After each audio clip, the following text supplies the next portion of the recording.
This is Exploiting Nostalgia, presented by FreezenFactor. Because there's nothing better on TV. Nothing but nostalgia. Saturday mornings at 9. Games, toys, shows, and all the retro things I know. Exploiting nostalgia. That's right. I am a white male in my 20s with no talent and a receding hairline. So you know what that means. Exactly. I'm starting a podcast, but not just any podcast. Oh no, this is not your daddy's podcast. This is XNOS, otherwise known as Exploiting Nostalgia. Here's the vibe. I want you to picture your favorite radio station. That's right, you don't have one. No one listens to radio. But pretend you have one. Now take away the best part, the music. So now you're just left with the annoying talking and the obnoxious commercial breaks. That is my show. Welcome here. My name is Brendan Friesen. So lovely to have you. Games, toys, and shows. Exploiting nostalgia. I enjoy looking back at things that I grew up with. For that sentimental feeling, obviously. It feels good and sad at the same time. But I also find that it can be really interesting to look back at things that I grew up with and see how they affect me today. If I still enjoy them, how they affect the things I currently like as an adult, and stuff of that nature. So that's why we're here. So I've been thinking long and hard about how I want to kick off this show. Did I want it to just be me? Do I want to have some guests? Do I want it to be funny or like a philosophical deep dive into how nostalgia affects me today? Because, truth be told, and this is really no secret, I indulge in nostalgia more than the average person. Like, I'm going back and watching childhood TV shows to see if they hold up. I go buy school snacks I had as a kid to see if they're still good. I go to the convenience store and buy candies I bought as a kid to see how they hold up. It's just my thing. It's baked into my personality at this point. So I was thinking, should I do a deep dive on how the things I grew up with have affected my personality today, and if it was for better or for worse? Yeah, no, maybe we'll get there, but I thought we could start off a little bit more lighthearted and talk about what the best school snack was in elementary school. You'd bring your sandwich, your juice box, and you'd probably have a snack along with that. I had a very standard formula growing up. It was basically a bologna or ham sandwich, a juice box every time without fail. And then I'd get two snacks. One would be something a little healthier, like a granola bar, something along those lines. And then I'd get the more treat-oriented snack, like a pudding cup or a fruit snack, something along those lines. Now, I can't make this decision on my own. I need some input. I'd like to introduce two white guys, both very tall, both very lanky, both with the whitest names you've ever heard.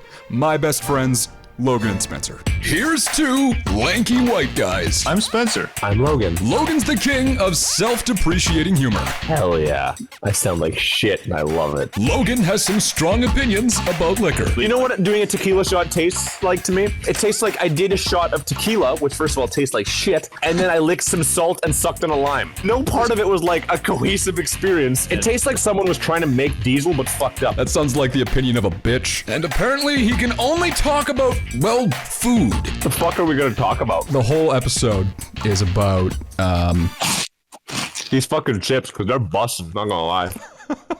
So other than these absolute smacking chips, what the fuck are we gonna talk about? Yeah, these chips are, like, low-key really good. The snack cast is alive, baby. They just say they're sweet chili and sour cream, but they taste very much like a slightly spicier version of, like... You shut the fuck up! And Spencer, certified ladies man.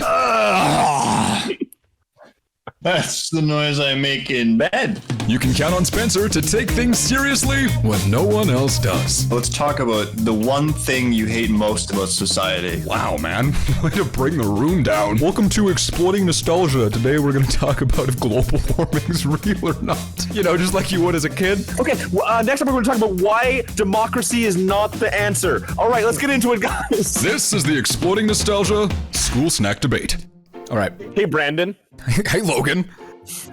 I said K, not hey. Oh, I thought it was just you aggressively saying hi to me. Hey, Brandon. What are you going to do about it? cry? No, okay, Brandon, and then go ahead and say what you were gonna say. I want to have a heated debate, much like our trains versus planes debate. All right. Oh, I'm ready.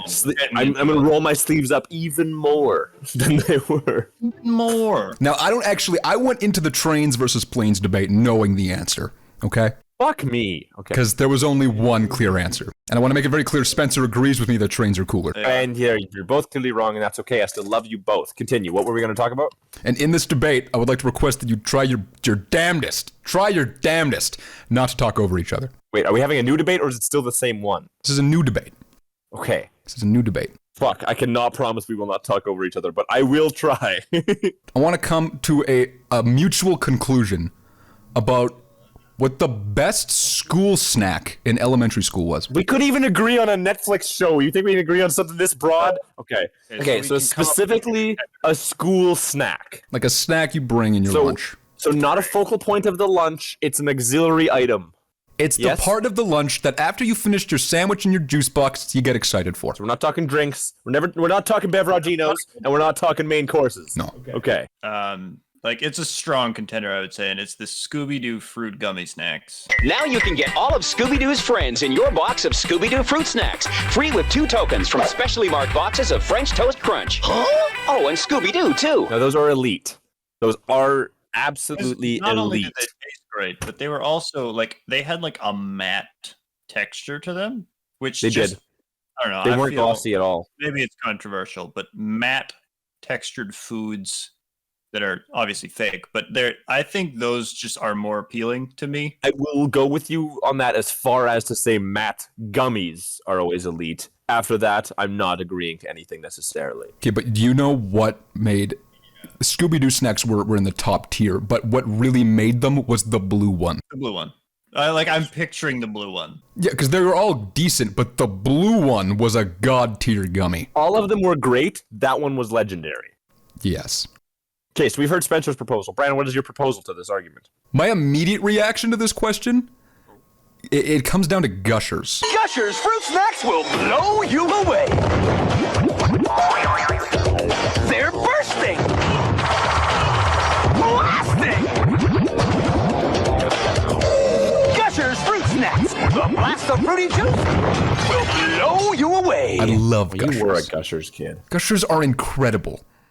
That's such a fucking you answer. What do you mean it's a me? Well, yeah, because that's right. Because it is such a you answer. Okay, that saying Gushers are my favorite snack is such a you thing to say. It just fits you perfectly. What does that even mean? What's that supposed to mean? It would fit a guy who grew up like playing Minecraft with his purely online friends, like fucking emo-haired looking ass, blue streak in his black hair looking ass. Eat my entire ass. That was like grade 8. I was done eating Gushers by the time that I was doing all that crap. No, but it's the same. It's the same evolution tree. Okay, you got to the other stuff by being a Gushers kid earlier. I'm gonna name a few more. I don't like the reaction I'm getting As here. you should. Brandon really into like retro shit because he started eating Gushers as a kid? Is that? Are you telling me you don't like Gushers? Is that the point you're making? I Here? love Gushers. I love Gushers. Dude, we had a bowl of Gushers at our house and we all fucked those things up. We destroyed that bowl. Yeah, and I'm just saying, we had a bowl of Gushers. I don't remember us ever pouring out a bowl of Scooby snacks. Yeah, it's because none of the rest of us had any money, and you just went and blew a fucking paycheck on Gushers, basically, and put them in a bowl. You're not wrong. That did happen. I remember I wanted to pour them all out, like take them all out of the individual packaging and put them in the bowl. That was such a stupid idea. No, but it would have looked really pretty. Think of the fruit flies. Like, sure. But we had those anyway, so it's fine. Yeah, but they stuck to the bananas with the maggots. It was nice. It was very kind of them to stay in their own little home. It was really kind of them. I want to say one more thing, because I would have been actually upset if you dumped all those Gushers into that bowl. I would have been so much less likely to eat those Gushers. You presented a very strong opinion when I said I wanted to do that. The hurt and disappointment in your face when I suggested it was like so high. It's like you could feel you lost influence with him in that conversation. I want you to think about every girl that's ever turned you down. You looked more sad when I presented the Gusher idea. I have lost a total of one loved one.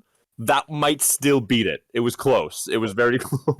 Anyway, it was that look of heartbreak on your face is the only reason I didn't do it. Anyway, I'm going to present another one because it tastes delicious and this one's fun. This one's almost a game. Dunkaroos. I feel like these have all been fun. Sure, but like gummies and gushers, you take them out of the package. You're either gonna say fruit roll-ups or Dunkaroos. I mean, Dunkaroos are incredible. Are we talking about Dunkaroos now? Dunkaroos are that's my proposal. Now you can try new Super Sprinkled Dunkaroos. You'll find a world of fun in every dunk. New Super Sprinkled Dunkaroos. You can fit into it because of what we put into it. I don't think they were my favorite, but I loved them. Okay. So at least you said that at the end. You saved it. I'm okay with that. Like, I can understand that because I think they needed more dip. If they doubled that dip tray on those little packages, you guys remember when I made Dunkaroo dip? Yeah, and it tasted so accurate. I think that was the peak of my life. Dunkaroo dip is so good, and it's so easy to make, apparently. Now that is something that I unashamedly ate with my fingers. And you should. Well, if we're talking about Dunkaroos, there were multiple. Which was the best Dunkaroo flavor? Clearly vanilla. If you say chocolate, you're wrong. I would argue cookies and cream were. Oh, okay. They're cream. I haven't had that, but I don't know if I had that either. Really? But come on, like confetti rainbow sprinkles. How can you deny It's the play. I really thought you were about to say chocolate right there, and I may have just. No, chocolate is easily the lowest tier. Easily. Thank you. So boring. It's hard. It's not worth buying. Like the mixed packs were such a disappointment when you'd get those. You never had the cookies and cream one? I don't think so. Maybe once or twice, but like not much. Wow. Yeah, no, those were so exciting because you would always see the chocolate and the rainbow, but then when there's cookies and cream, first choice, best choice. The OG is king. Okay, I want to present fruit by the foot. That's what I want to throw out there. Yeah. Okay. Time to head on home. Said that to his son. As soon as my fruit by the foot is done. So he started to eat it, don't you know? Hours later, Still not ready to go. see what fruit by the foot. The fun just lasts and lasts. So he kept eating, And the time just passed. Until one day when it began to snow. He looked around and said, Okay, now we can go. fruit by the foot. Long on fun. It was so fun. You would like. You ever do the thing where you slingshotted it open? Yeah, I specifically hit my friends with it when I opened them. As you do. It's much like a rat tail, of course. As you do. I remember I would make it a game where I would try to like hit it so hard that it would come off of the entire wrapper and like hit the whiteboard. I got Kalen in the face.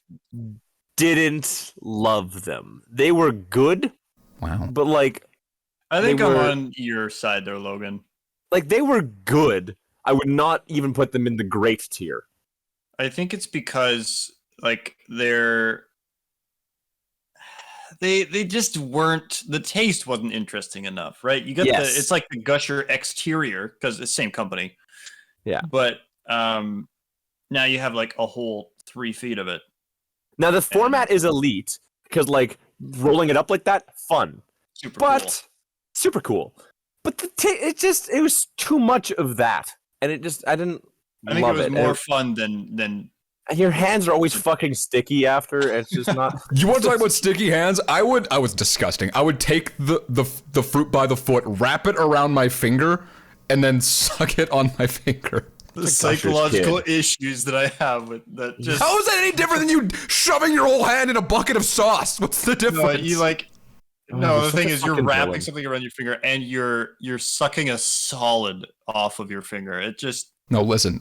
I know I made a mistake, but honestly, looking back, it was gross. I don't know why I did it. okay. We just as long as we admit our mistakes. Yeah, no, I look back and I'm like, why? That's because like once I was done, my finger would be blue and red, and like it looked disgusting. Now I will say the little sheet of fruit roll up. Oh, that was those were better. Those were like a knockoff though. Weren't those like no names? Oh, see, that's a strong disagree. That is not better. I thought they were the same brand, just a different form. They are, but you get less of it on the square. Yeah, I didn't like want those, as much as the fruit by the foot gave me. There was too much of it. That's what a hot take. I don't know. I wouldn't say it's too much. I just think like I the didn't amount want that it it is doesn't make it more interesting. Yeah, but what makes it more interesting is that form factor that it's a game when you first open it. Right. Fruit. What's it called? Fruit by the page. I don't know. Fruit by the napkin? Is that what it was called? I don't know. Fruit by the 8.5 by 11. No, see, that's a fruit roll up. They were just less fun. Unless there was like that special year where they did the tattoos on them that you could put on your tongue. Fruit roll up and fruit by the foot. Yes, that's right. The tattoos were also cool. Like Halloween, they did that a lot. I think. Yeah. No, the fruit roll-ups are much better than the fruit by the foot. I will take that every day of the week. What? No, fruit by the foot was better than a fruit roll-up. No. Yes. What made a fruit roll-up better? It would just more fun. No, it's not. Fruit by the foot, that's the long string. But I feel like I'm lost in this conversation. But I didn't think I was a fucking superhero with the fruit by the foot like you seem to have, trying to beat the whiteboards off the wall. Was never that fun to me. It was just like I would open it and like start to eat it and just like be bored halfway through, but like still eating it because I need to eat my snack, I guess. Like, you guys eat it like individual, like slowly, like as like a long line, or would you bunch it up and try and get it all in your mouth at once? I would do that with the fruit roll-ups sometimes, but not by the fruit by the foot. Yeah, that's true. With fruit roll-ups, Can somebody tell me what the difference is? Because look it up. A fruit roll-up was a square, like the size of a napkin. A fruit by the foot was the long string that you would fling. Yeah, we were talking about the one with the tattoos on it. That's the fruit roll-up. It just feels so weird. I guess it does roll up. I know. That's what I was thinking too. But yeah. Okay. I definitely like the long one. Thank you. The long boy. Nah, not as much. Now, I'm not trying to argue that fruit roll-up was way better. It was just slightly better to me. Okay, you've presented some hot takes to me here. What is your contender? Well, Dunkaroos was his, but if you Dunkaroos on my list for sure. Man, see, it's hard because I was never a huge snack kid in school because I most of the time forgot my lunch. Yeah, you did. I shared a lot of snacks with you. Don't get me wrong. As soon as I hit grade 7, I never brought a lunch, but before that, every day. I'm looking up school snacks right now. Like, I had a lot of healthy snacks, so I was I have a lot in my head because I was jealous of the kids who had the good snacks. And like, don't get me wrong, thanks, Mom. Kept me growing up healthy. That's over now. I'm just gonna say we can't argue that like Lunchables are clearly like elite. I mean, that's not really a school snack. It's like they're very good. That was not a main course to me. That was it wasn't either. It was something that you bring as a main course, but it's not a main course. I only ever got a Lunchable on a field trip. That's when I got a Lunchable. Oh yeah, same. No, same. Like those were not regular because they were like.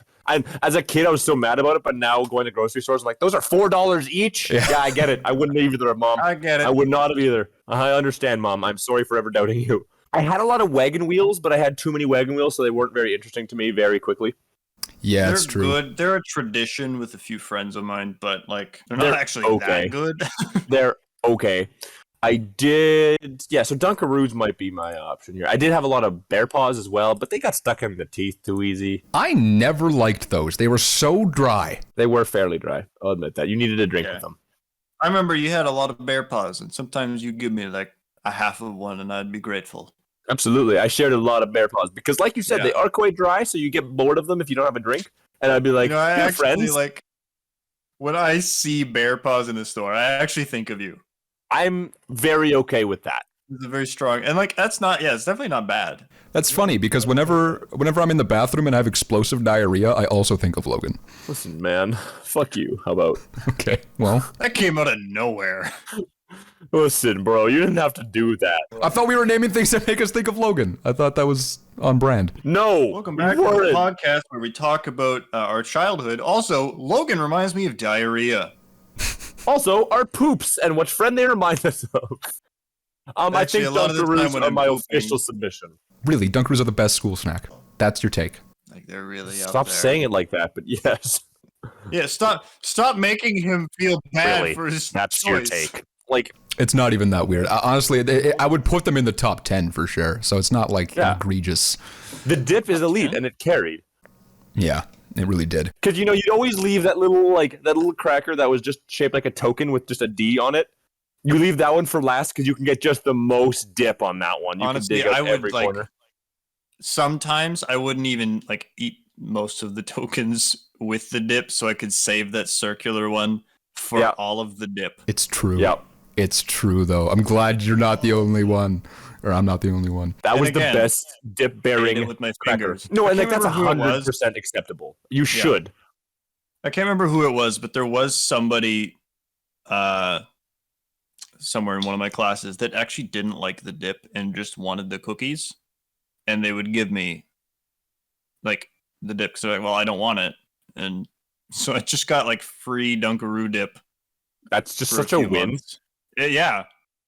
Like the cookies are good, but like I don't buy it for the cookies. Visit youtube.com/the FreezenFactor for more. Exploiting Nostalgia. I really want this to be clear. You just wasted 20 minutes of your life listening to three white guys talk about the best school snack you had as a kid. You're never getting that 20 minutes back. So thank you for contributing your time to this garbage. I think we landed on Dunkaroos as the winner, which I'm not upset about that. I am upset about the disrespect I was hearing for Gushers. Gushers were incredible, and anyone who says otherwise is a heathen, an absolute infidel.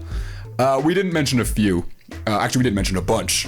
Pudding cups were great, Jello cups.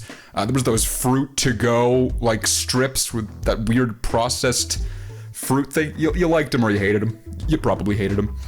There was those cereal bars you would get, which was like Fruit Loops or Frosted Flakes condensed into like a breakfast bar.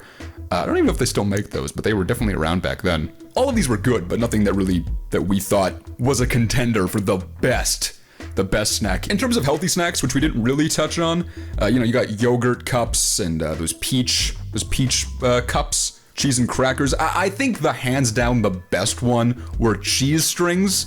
Not only did they taste good, but they were so fun, and the commercials for cheese strings were bussin'.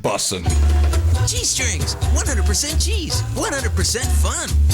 I really miss how every commercial for a snack or a cereal or a consumable directed at kids, they all had mascots. I missed that. It was a very 90s, 2000s thing. They should bring that back. I don't know if anybody else did it, but me and my friends back then, particularly my friend Zach at the time, we would, and anytime we had like a fruit gummy kind of snack where you open the pack and there's like a bunch of different ones, we would play games with them. Like, we were not cool. I'm telling you right now, we were not the kids playing football or soccer at recess. No, that wasn't happening. We were playing like imaginary made-up games where we were wizards or something on the playground. Superheroes, anything that was purely imagination-based. That's what we did every day at recess. So even during lunch, we would I'd open my Gushers, he'd open his Spider-Man gummies, whatever he would have, and then we would like play war with these gummies on our desk. We would set up our juice boxes and like marker boxes and pencil cases around the desk as obstacles, and then we'd run around with them like they were like little plastic army men, and pretend we were fighting. I don't really remember how we came to a conclusion about who won. I feel like I was just a bratty little shithead, and I just said I won every time, and he was okay with it. Well, I'm not gonna say he was okay with it, but he just let it happen. That was something we consistently did, and I look back at that, and my classmates must have thought we were just the biggest weebs, because we were. And as lame as it was, that imagination is something I am very attached to. My childhood was purely centered around how much imagination I had and how many games I came up with based on that imagination. I had no athletic ability whatsoever. Any game that involved a ball, I just wasn't into it. I liked the other imaginary games that like were more standard, like, cops and robbers. You play that on the playground. Things of that nature. We'd play zombies, which was kind of the same thing as cops and robbers. Tag, like the more structured games that have like rules to them. Those are always fun. I was always down for those. But anytime it was me and like my core group of friends, we would come up with our own thing. We would pretend we were spies, and we'd make like up our own storyline, or we were superhero. I remember me and like my main group of like 10 friends back then, we played the superhero game, where we all had our own superhero name. We would draw what we looked like very crudely on like note paper, so everybody knew what we looked. I don't know. It was a lot of fun, and that is something I cherish so much, because that was the peak of fun for me personally back then. We even took that mentality into video games, like when we would go home after school and play whatever it was, whether it was Super Mario 64 or a Tony Hawk game, Smash Bros. I would make up storylines within the game, whatever free mode the game had, and we would play through our own story modes. Like in Tony Hawk's Underground, we would do that.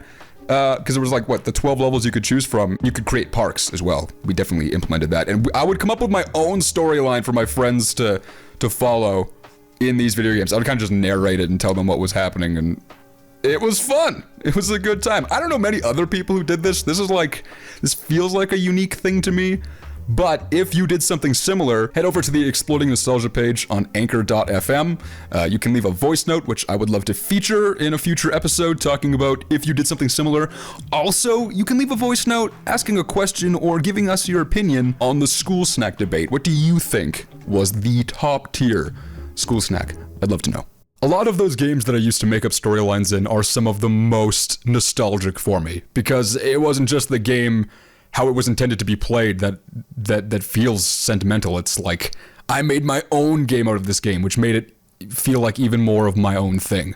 And anytime you create something, I feel like you feel a lot more nostalgic about it, because it feels inherently yours, and it came from your brain.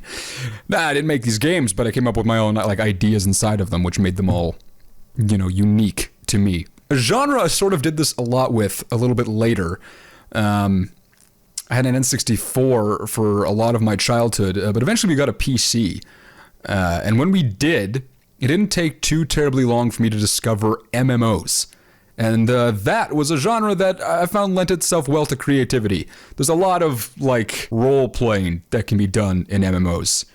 You're given this big, usually open world where, there's going to be quests and a storyline for you to follow, but you find friends, and then you kind of make up your own games inside these games. And as a result of that, these are also games that I feel very attached to, very sentimental about, and I go and visit today because of how sentimental I feel about them. Regardless if I enjoy playing them as intended or not, I do like to go revisit them because they mean something to me. Most of these games were designed for younger kids, so going back to them, I wouldn't love them if I played them for the first time now, but because I played them so freaking much as a kid, they're some of my most heavily played games of all time because of how open they were in what you could do to have fun, and the ways I found I made up to have fun with them. Anyway, let's just talk about them. I'd like to introduce my next guest, talking about MMOs with me that we still play today, Robert Welch. He's the host of the WTF podcast. Hello, everybody, and welcome to the Why the Fuck podcast. He's the kind of guy who would steal your podcast name and use it in the title of his podcast so he could get your viewers before you even release the first episode. I wanted to talk about nostalgia, exploiting it.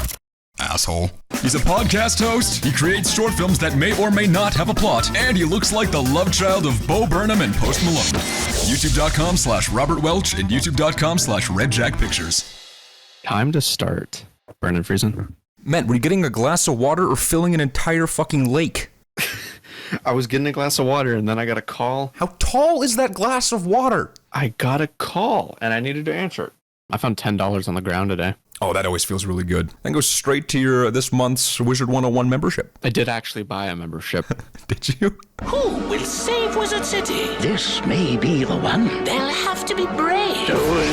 They'll face horrible creatures. They can't do it alone. They'll make many friends here at Ravenwood School. They must have great potential. Of course, they must learn many spells and summon the mightiest of creatures if they are to defeat the greatest threat of all. Sign up for your free trial today, rated everyone 10 and up. Speaking of Wizard 101, you, other than me, are the only person I know who actually plays Wizard 101 in 2021. Yes, actively. Well, you do play actively. I play basically once a year when I feel like it, and it has to be with you. Yeah, I sometimes have to drag you on. Yeah. In fact, not only are you playing it, you're spending decent amounts of money on it. Decent-ish. I could be spending more. I understand the value of my money, and that is not towards their microtransactions, but their memberships, it's G. Right. I was paying for one for like 2 years there. They were just coming out of my bank account every month without me noticing. Yeah, I had that for a little bit too, and I was just like, why do I keep getting charged for this? I had no clue why. I thought I canceled it. I didn't. I actively make fun of the game because I can, and it's so expensive for what it is. But I also, I'm very attached to it. I love the game for whatever reason. Even if I see it like Minecraft now, where it's I don't want to play it super often, but I will randomly have a 2-week period where I'm like, let's go. Yeah, I cherish the game for what it is. I think it's a very good kids game compared to like a lot of the games that they have for kids now, especially because like mobile gaming has kind of become a thing for like younger kids with their, you know, iPad babies. Right. So like Wizard 101 was pretty good, and it's still the only card game that I've ever played. They do it in such a streamlined way. Like, say what you want about the game, but it checks a lot of boxes for me. As in, like, one, it's super... now that they updated the graphics in some areas, it looks way better, but it has that, like, cartoony, fun, lighthearted, Nintendo-esque feel to it that I just... I like that in video games. I like colorful, cartoony graphics. It's just something I've always been down with. And the combat system is so unique for an MMO. It's turn-based. It's super easy to get together with 3 other friends and just play through the whole game together.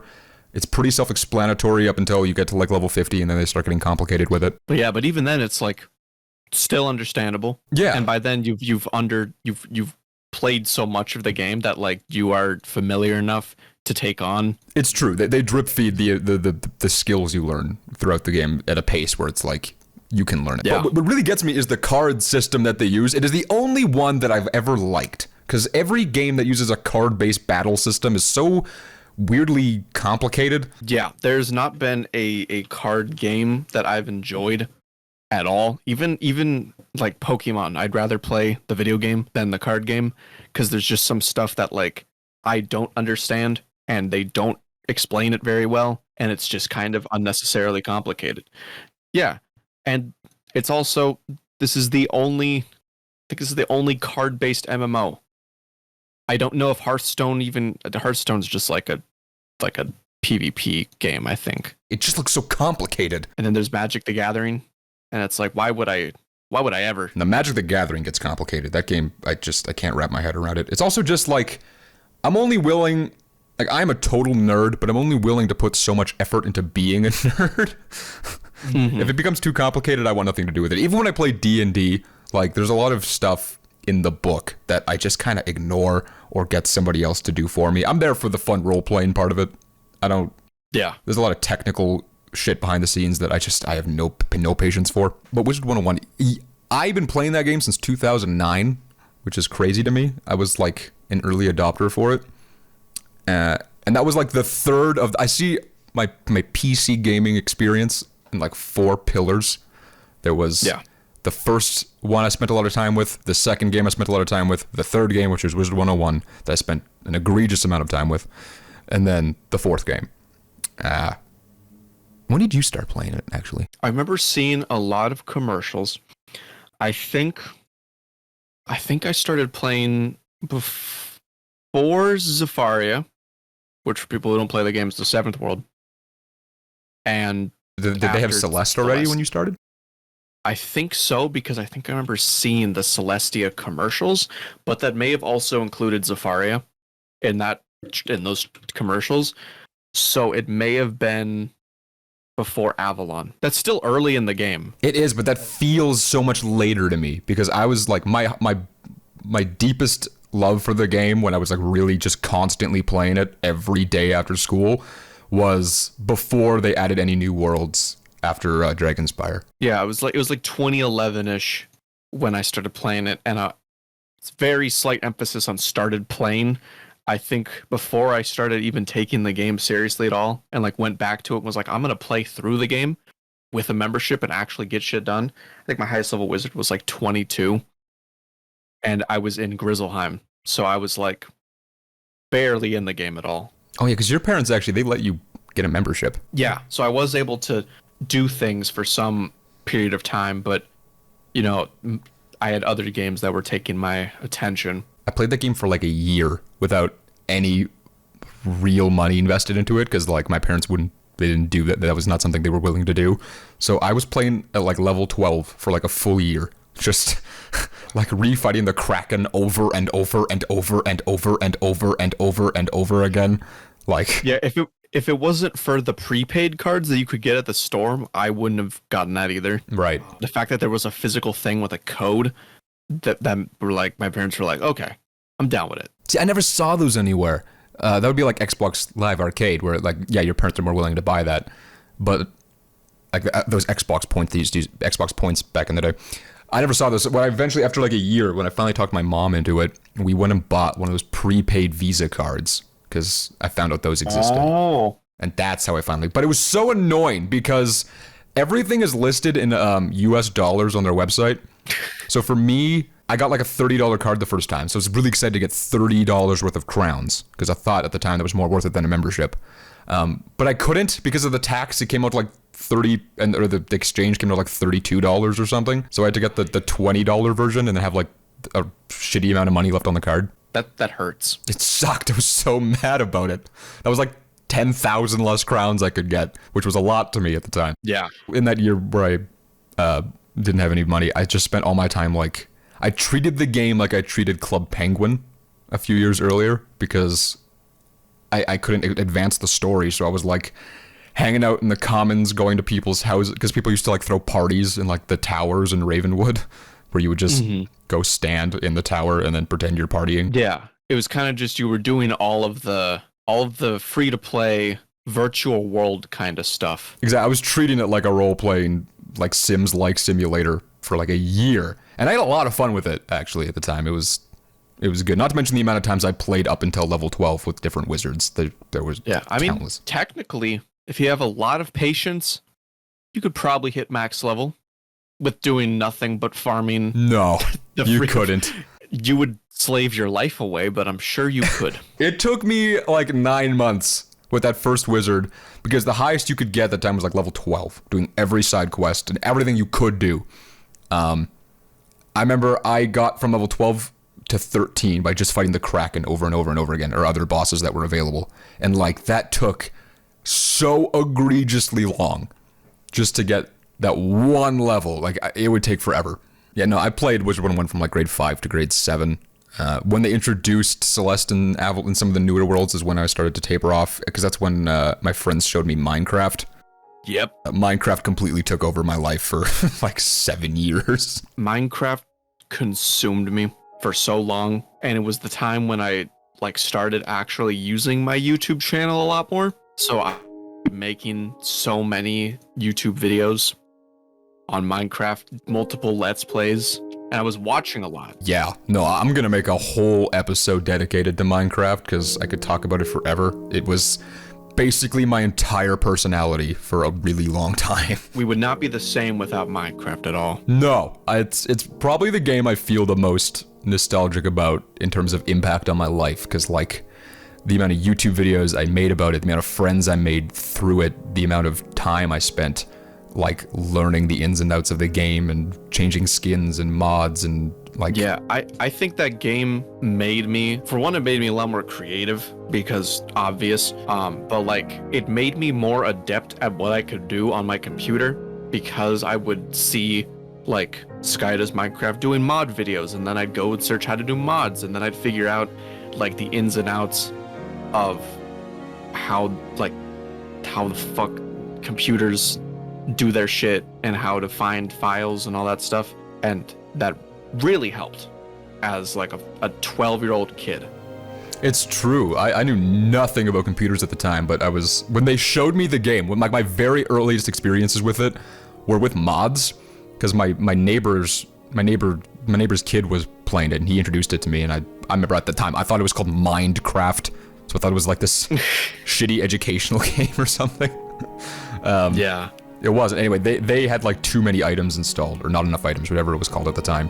And they showed me how, I don't know how they figured it out, but like they showed me the % app data thing and where to put mods, and like that is probably the earliest experience I have with learning how computers work outside of YouTube. I think my first experience with Minecraft, I think I remember people talking about it in like 5th grade. About it, and they were just like, this game is so cool, you gotta try it. And I think I remember they had some sort of trial version, or maybe I got like a hacked I don't know, I got some version of the game, but I solely played creative, and I was just going around, I was building stuff, and it all looked like crap. But my friend was like, you gotta try survival. It's interesting and it's really fun. never went back. I don't think I ever used creative mode as like a world. Like, never make my world in creative and just build shit. Survival is like... I find that interesting. I always love hearing when people started playing it, because creative mode didn't exist when I started. It was, if you wanted that kind of feature, you had to use a mod. And then there was probably the era that you joined. Was it out on consoles yet when you joined? Maybe. I think around the time that I was playing it was before 1.2.5, which was, according to what I'm looking at, 2012. So it was sometime... Like release 1.2.5? Yeah. It was after the release. Okay, so then I think it was out on console at the time. That's wild, because I started playing... It's weird how fast that went by in retrospective. Because I started... The earliest version I remember, it might have been earlier than this, but the one I remember seeing in the corner was beta 1.2. Wow. If they just added beds, I think, or something like that. That's the earliest version I remember. So whenever I hear people saying like they joined, like you joined, then Spencer, he only joined on console. Like he knows Minecraft as an Xbox game. So I just find that interesting. There's so many different eras of Minecraft that people joined in, and everybody's like kind of a different attachment to the game based on when you started, which it's just very interesting to me. Yeah, I did eventually buy the game on console, because I think I watched. Well, for one, I got an Xbox 360, and for the longest time, I was playing games on my shitty PC computer, running Minecraft in the smallest possible window, like horrible. But I think I was watching Rooster Teeth. Do you remember their Achievement Hunter? I do. Yeah, they would do so much Minecraft, and I watched it, and I feel like Minecraft on PC in those earlier days is a completely different community to those who would play Minecraft on Xbox. Oh, it absolutely was. Because like everybody was playing it. I remember most of the people who would be playing it like in middle school and like late elementary school, like 6th grade. It was people who I would have never expected to even be playing a game like Minecraft. Expect them to be playing like Modern Warfare 2 or whatever Call of Duty game was at the time. But like they were just doing Minecraft worlds because it was so easy to join up with your friends and just have this like huge world where you built shit and messed around in the game. There was a crazy statistic. We'll move on in a second because again, I want to make a whole episode about Minecraft in general. But there was a crazy point at the peak of Minecraft on YouTube where like I don't remember the exact number, but it was like something egregiously high. Like 40% of the videos being uploaded to YouTube were Minecraft. I'd believe it. It was the most, like, it was such a phenomenon. And to be part of the game back then was a very special experience that is just, it's not quite the same anymore. Now this is this huge, like it's the biggest game in the world, basically. Yeah, I still enjoy the game a lot, mainly with friends, but I got so much enjoyment out of the game when I was just playing it by myself, and that's like all I was doing, just like building shit. And I remember just being like, when you played the game at that time, you were just encompassed by like everything Minecraft. Like there was all the stuff on YouTube, because we both grew up on YouTube. That's all we would see. We'd see Minecraft YouTubers. We'd see Minecon every year, and we'd be watching like all these YouTubers talking about like the new updates and everything. And anytime a new update released, it was always so exciting. Like, yeah, particularly in beta, I remember, because I have such a distinct memory of them introducing the Villages update and NPCs. How did you feel when they announced the full release and they were like, they announced the end? Yeah. Because I didn't get to experience that. I joined afterwards, but like, do you remember when they announced the end? I do remember that, because I was so excited for the idea of strongholds. Like, this massive underground, like, cavern, mine shafts as well, that you could just explore for, like, who knows how long. And then there was a whole other dimension with, like, this dragon you got to fight. Yeah, that was so exciting. Anyway, I could literally talk about this forever. Before Minecraft and Wizard 101, those were like the two I spent the most time on.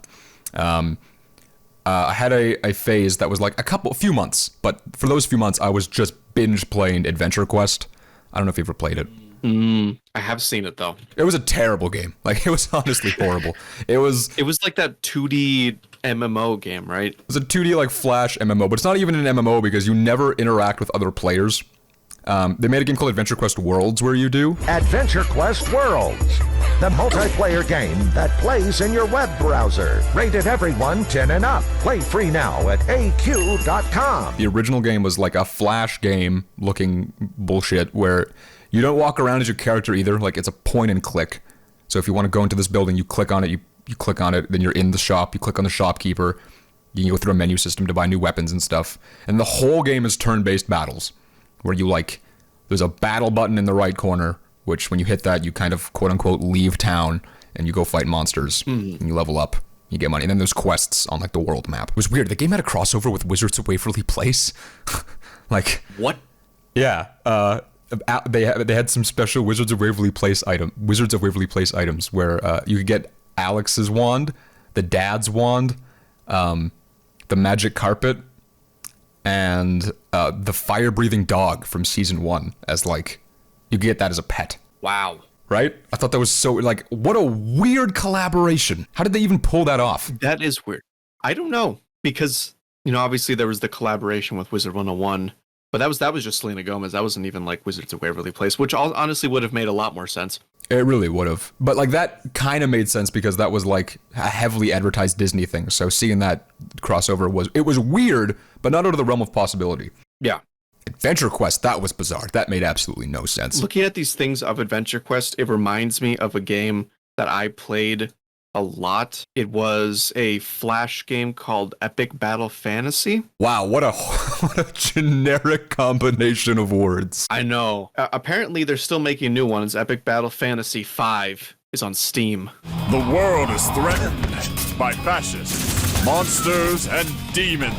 5 heroes embark on a 30-hour turn-based RPG adventure. But it was basically like a party system like Final Fantasy, and it was a turn-based, just like party-based RPG game. And I'm getting a lot of Adventure Quest vibes. That sounds like the most, like, they made that name up for a TV show. Like, there's like an episode of like a cartoon where there's a popular game that everybody's playing. Like, oh yeah, it's Epic Battle Dragon Slayer Axe Murderers 5. Like, but it's just a gross combination of words. I remembering it and like looking at it now, it does seem, I wouldn't say uninspired, but like it is very like generic RPG kind of thing. Like, you have a sword character and a mage, and it's like anime themed, and you're fighting slimes, and it's like that's like the basic an RPG can get. Before I played Adventure Quest, there was like the bridge between Club Penguin and Adventure Quest, where I was trying so many different things. There was like Habbo Hotel and Moshi Monsters and Webkins. Yeah, I was going around to so many virtual worlds because I was just trying out the new ones. There was even a time, do you remember IMVU? Oh, I would see ads for that everywhere, and I tried it at one point. Did not play it for more than a day. Yeah, I tried it, and it was not at all what I expected. It's barely a virtual world, like it is, but it's barely a game. It's more like a chat simulator, if anything. Yeah, it's like a chat room, but visualized. Yeah. It wasn't what I wanted. Habbo Hotel got me for like 3 days, and then I gave up on that one as well. Yeah, I don't think I ever even tried Habbo Hotel. I tried stuff like Pirates of the Caribbean online. I think I tried downloading Second Life. That never went anywhere. I don't know if I just couldn't get it downloaded or something. Yeah, I struggled with that one too. I remember I tried it and I couldn't get it to work. Free Realms was a big one. Great game. Yeah, I heard about that one a lot. That one I never tried. I never even saw that one growing up. I only heard about it way later. Really? I remember seeing commercials for it on TV. Like, that's how big it was. Yeah, no, that one was huge. So how I missed it, I have absolutely no idea. Yeah, they are in the works of trying to get a rewritten kind of version of it. And I'm very interested in that because it was a very fun, like 3D open world MMO. I mean, if we're talking about rewritten MMOs, then we gotta go to Club Penguin. Oh, yeah. Rated E for everyone. There's always something new to discover at ClubPenguin.com. Battle as a ninja. Be a secret agent. Play games and chat. Challenge your friends. Catch a wave. throw awesome parties, adopt your perfect pet puffle, or grab some friends for an extreme snowball fight. Join millions of penguins and be part of the adventure at clubpenguin.com. Ask your parents' permission to play. Some features require a paid membership. This one, like, this was my biggest interest. I remember I first found out about it in grade 4 when I went to my friend Cohen's house and he was playing this thing called Club Penguin, where I immediately made fun of him because it sounded stupid. Kind of like with every MMO before I actually started playing it. And then I was home one day and something compelled me to go make an account, and I did, and I was binging that for a year. Yeah, I don't think I could have escaped Club Penguin if I tried, because I grew up solely on Disney, like Disney Channel, Disney XD, Toon Disney, all of that. And of course it was a Disney property, so all there would be commercials for it. And I was like, I felt like I had to try it because I had a computer and I played games on it. I was like, I have to try Club Penguin. It was so good back in the day. Like, I can't, like, it's objectively pretty bad, but there was something magical about it at the time. Yeah, there was something about the community, like the world, the events that they would have, just like small intricate things like that nobody would care about, like the spy, the EPF or the PSA, whichever era, Cardjitsu. Oh man, when they introduced Cardjitsu and they had like the dojo buried in snow and you could see the sensei shoveling outside and they were like being all mysterious about what it was, that was like so hype. Yeah, and it was because I stuck around till like later Club Penguin where they were releasing like the other Cardjitsu games, and I remember being so excited and watching like YouTube videos of people theorizing what they were gonna do with the other Cardjitsu games. I remember trying for so long to beat the Water Sensei, and I eventually did, and that was like one of the happiest moments ever as a kid. I finally beat him. I got the full suit. I got the cool emote. I got the thing on my amulet, and I was feeling great. And that's where you peaked. Life has never been better than it was in that moment. Exactly. It was pure nirvana, and then I learned about capitalism. I mean, Club Penguin taught me about capitalism. You had to fucking buy a membership, which I never had to this day. Well, I mean, now with Club Penguin rewritten, you don't, but I never got a Club Penguin membership at any point. Really? Because again, with like the Wizard 101 thing, I got the prepaid cards because they were everywhere. They were even more available in the Wizard 101 cards. I know in my drawer right here, I have the official guide to the game that I got from one of the Scholastic book fairs as a kid. You just have that within arm's reach of you right now? Yes. Because I think awesome. I took it out because rewritten, you still have the redeem codes, and the whole reason you buy the books is for the codes so you can get stuff in the game. Like I bought the Cardjitsu book because when you redeem that code, you get more Cardjitsu cards beyond your like basic pack. Here's the problem with now. Here's the problem with being employed. You have your own money. You can do whatever you want with it. And now that I'm looking at this Club Penguin merch that I've always wanted as a kid, and these card packs that mean absolutely nothing to me anymore, unless if the codes still work on rewritten. Now I want to buy these expansion decks, these booster packs, so that I can use them against all of the noobs on rewritten.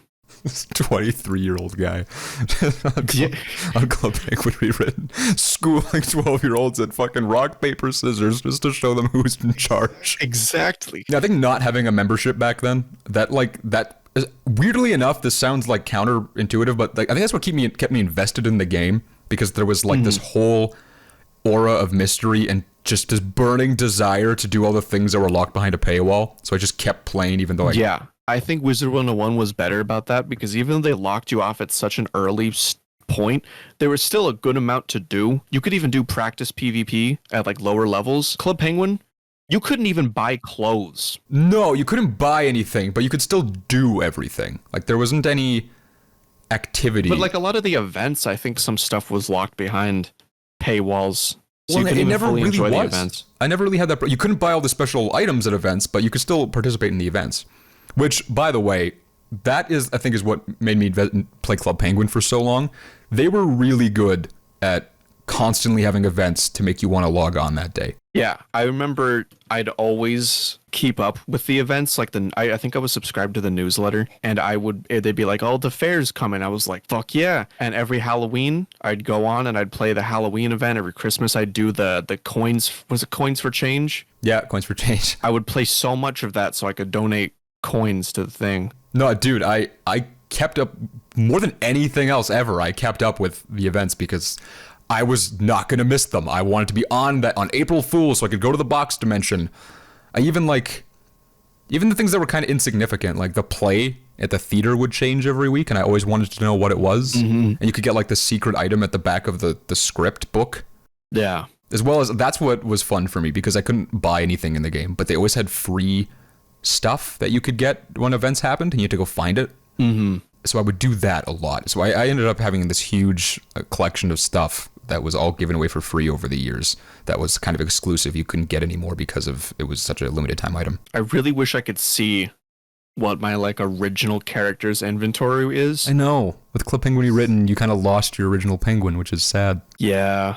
Those are games that I still do go back to regularly. I mean, I can't say... I went back to Adventure Quest like 2 months ago, just for in a Discord call for fun one day, and then I haven't really played it much ever since, or before that. Minecraft, yep. Oh yeah. I'll randomly have like a 2-week binging session. Wizard 101 once a year with you. Yeah. What's funny about Club Penguin is that one I do still play, also just with you, exclusively to go play Connect 4 with you. Yeah. I think playing A Way Out reawoken the Connect 4 love in our souls. It really that's did. The easiest way to play Connect 4 is just that. Well, yeah, you just hop on Club Penguin Rewritten and head down to the lodge, get your Connect 4 on. and I always beat you. See, now that's what's bothering me. This has been killing me. Because when we first started doing it, I whooped your ass every time. And then we took a break for a while. We came back, and then suddenly you just got really good at Connect 4. Were you at home practicing or something? Because that was bullshit. No, it's magic. It wasn't even close. I curb stomped you so many times. And then suddenly you came back and it's like you were thinking 8 moves ahead of me. Like, what the shit, dude? You graduated high school and suddenly you became a Connect 4 phenomenon. I mean, I have nothing else to do. I'm a film major. We don't have anything to do. We're playing Connect 4 right after this. That's happening. You are the person I can relate to the most on these things, because I had friends who played Club Penguin. I had a couple friends who played Wizard 101, but none of them were as invested, as well as Minecraft. None of them were as invested in them as I was. Except for you. You had the same kind of deep-seated love for these games that nobody else I know did. Coming soon to own on video and DVD. Not really. Exploiting nostalgia. Yeah, so that's that, I guess. I have such a love-hate relationship with Wizard 101. I make fun of it relentlessly, and I talk about how stupid of a game it is, and yet somehow once a year I always come back to binge playing it for a couple weeks and just relishing in how that game makes me feel like I'm 10 again. Sometimes it's the games that seem like weaker titles that mean the most to you, which I think is a special thing. In terms of Club Penguin, I don't really play it today. I do just log on with Robert to play the Find 4 game, which I don't know if I'll ever stop. We're gonna be like those 50-year-olds who would be on Yahoo Games playing pool, but it'll be us in Club Penguin with Connect 4. Minecraft will always be special to me. I'll probably never not play that game. It was such... in terms of impact on my life, Minecraft was by far the most impactful. So it'll always have a special place with me. Adventure Quest, that one, I do feel quite sentimental about it, but it's not one I really feel the need to go back to play ever again. That being said, the developer of Adventure Quest, Artix, he's made several other games in a similar style that are apparently much better, so those might be worth checking out. Anyway, that's the show. Thank you for tuning in. Let me know what you thought of episode 1. Once again, you can go to the Exploiting Nostalgia page at Anchor FM and leave a voice note of anything you want to say. You might get featured in a future episode of the show. Ask a question, leave a comment, anything you want, really. You can also follow me on Twitter, B_DeanFriesen, Instagram as well, B_DeanFriesen, or at FreezenFactor on Instagram. Yeah, and of course there's a YouTube channel, FreezenFactor. on YouTube, youtube.com/TheFreezenFactor. I'm pretty sure. Thanks for tuning in. You smell fantastic. See you next week. Games, toys, shows, and all the retro things I know. Exploiting nostalgia.